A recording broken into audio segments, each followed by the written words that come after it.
Hello and welcome. I just wanted to preface this video by saying that not a lot is actually going to happen to this semi as far as work being done to it. I might do minor things, but up until Mr. King has a Ford that has a 6.9 IDI turbo diesel in it, I don't plan on doing much work to it because technically it's the payment for that job.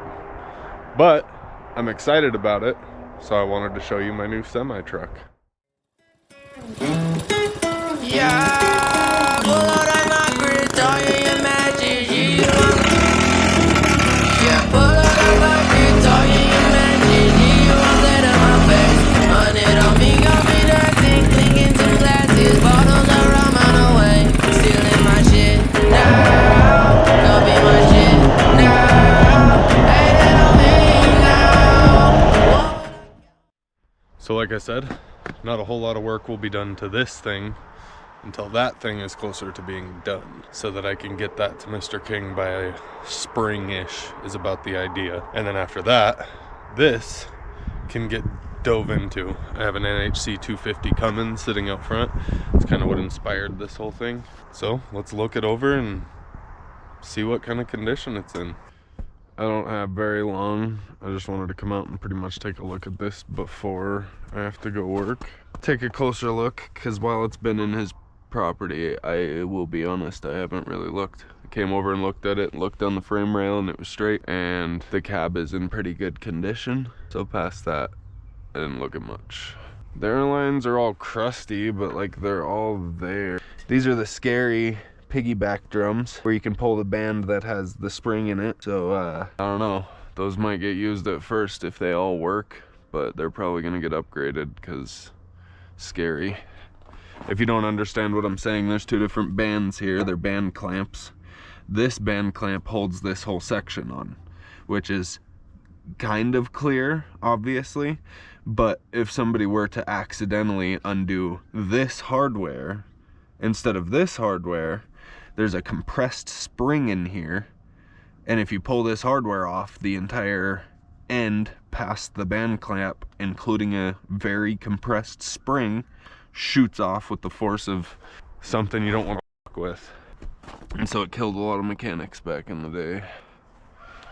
I think this truck has had a frame extension. It may have been an extension, but what it looks like is this is all original frame, and they chopped it and added a different axle set at whatever point in time. I don't know anything about it, but they're Rayco 1974. They're spring axles, obviously. No bags or anything. There's a bell housing in there. That would actually be killer if that bolts up to my Cummins. That'd be a huge up. I didn't even notice that there was that in there. I need to come out here when I've got some more time and take some measurements, or probably just pull that off. Go see if it'll bolt on. Tank has a huge dent in it right there. Valve is seized. It's all greasy on the bottom. Still looks like a good tank though. There's another little air tank hiding right there. Eaton axles. I'm curious, I need to get some numbers off of these so that I can see what my gearing is. There's all sorts of stamping right here. 38 RSC. Eaton 67850E. This is the front section, and I'm curious if that would be the same on other transmissions, because if so, the number on this front plate may actually be different than the transmission, but I'll look it up and see what comes up. That's probably just for this front cover.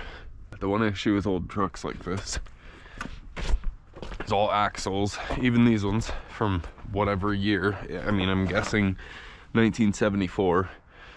This rear end, the black section, not the white and rusty section, I'm guessing is all 1974. I have no idea what year the cab is.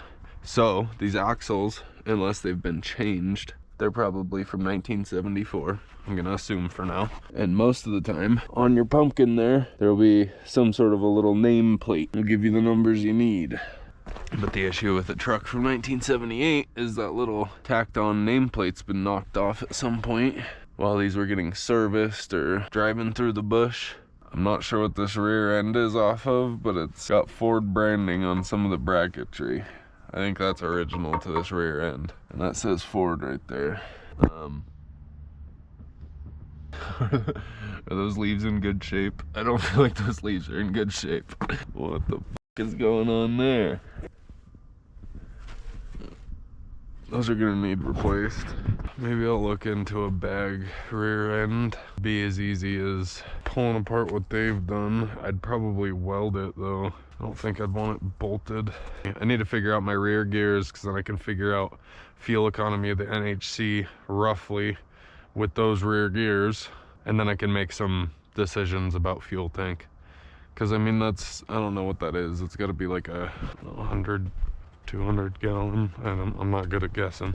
Capacity US gallons, liquid 107, draw 100. So you can actually draw 100 gallons out of it from where the pickup is, maybe? I don't know. But so 100 gallon, let's say as an ambitious number, we get 8 miles to the gallon. That's 800 miles. Might actually be plenty. That's obviously later anyway, but tank doesn't look like it's in that bad a shape. If I could just pull the dent out, clean it up, get it polished, probably actually painted, clean it up a little bit. It's really not in that bad a shape. I might just go with a single fuel tank. It's obviously way down the line. I dented up my grate here, which can't say I care that much. I can probably bend it back and it's probably gonna get painted anyway. I'm not a huge fan of chrome or aluminum. It's probably gonna be very minuscule amounts of chrome or aluminum on this build. So this is metal, this is metal, this is metal. But this entire 2-foot section down to this, the center section's also metal. It's just this and that are fiberglass. This one's in way better shape, but this guy is all blown out. I might try to do some fiberglass work, but I want it to look good. This is gonna be a budget build. Like, it's gonna be very roadworthy. It's not gonna be the prettiest thing ever, but that I would like to get fixed. It has both of the mirror brackets, which is nice. I'll just need to get a certain size mirror. What's going on in the front end? Shocks look old. Rockwell International front end. I don't know what that means. I don't know if that's original to the truck or if it's been replaced. Some beefy fucking springs though. Insulation's all mostly in good shape. This is coming out of the shifter bar, or the shifter arm in there. It seems to have all of the wiring, and I'll be honest, but this cab's probably been sitting for 20 years.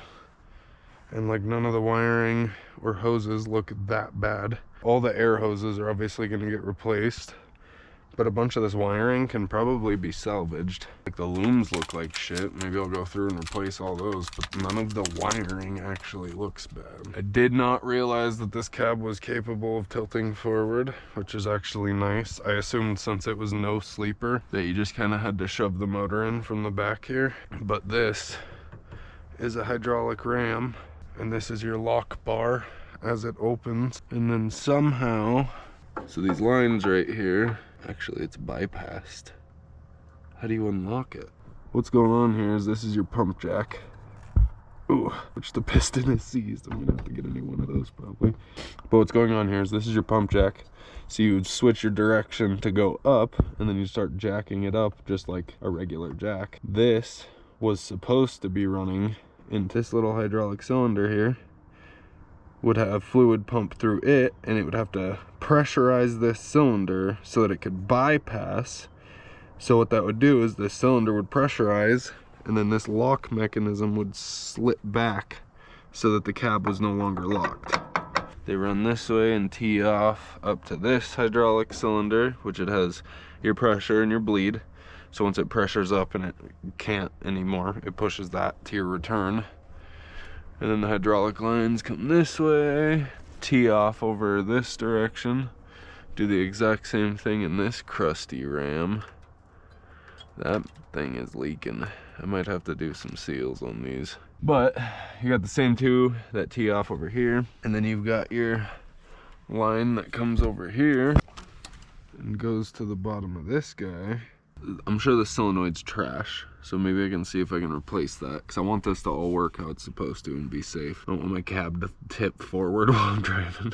So the 90 that comes off the bottom is our line that comes in here to our spring, which is the release and how you actually get the hook to go down, which they have it teed straight in. But so that line coming out of the bottom was supposed to go down to this, and then there's a T down here, you can't really see it. T comes up here, goes this way, and then the hydraulic line that comes over to this side unlocks this one. So it was supposed to unlock these and then send hydraulic pressure to your 2 rams. As of right now, it sends hydraulic pressure to these and your rams at once. Steering box has some grease on it, but it doesn't like feel terrible. I'm gonna need to source a radiator, a fan, transmission, which is coming from Mr. King most likely. I really hope this bell housing works for my Cummins. That'd be huge. Be honest, I have not looked at the roof. Make sure it's not caving in. It's all metal and it's in amazing shape.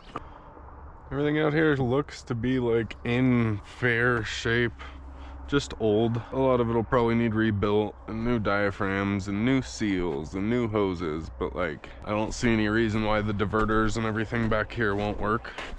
They all look like they're in fair shape. Everything, you know, it isn't just like a rusty hunk. There's a lot of really good parts here. I'm gonna need to source a lot, but this is a good truck. Air manifold seems to be in fair shape. Let's check out the interior now. I'm not sure how much of the interior I'm gonna redo, but I might redo like little panels and stuff, because that's easy. I'm guessing this means Billings. That date says 7/1/87, 1987. It says the water pump was done at 721,000 miles, meaning that this chassis has at least that. There's probably a mile counter in there, to be honest. I have not looked. Model plus serial number, engine F350. It says the rear axle is a 411, but that's what was with this truck, so that's probably not right. Maybe they went to different gears by just swapping the entire rear frame. It's honestly probably easier. Engine hours say 9,212. There's your mile counter. So this claims 70,000 or 71,000. That says 721,000. So I'm gonna wager a guess to say if that was tracking, this has 771 or 70,000 miles. Ooh. Okay. Still has a key and an engine start. Seized toggle. Couple of good shaped toggles. Driving lamps.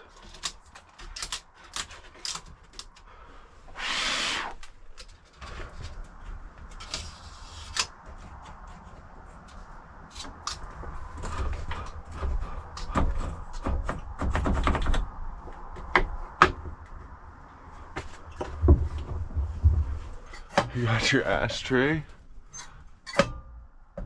Differential lock.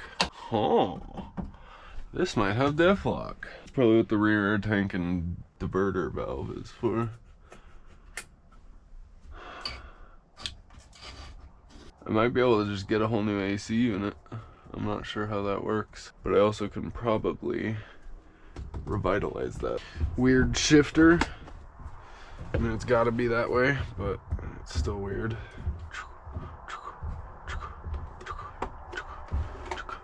Homie put a rheostat on his fan, or it might have came with one. To upshift, start with selector in down position.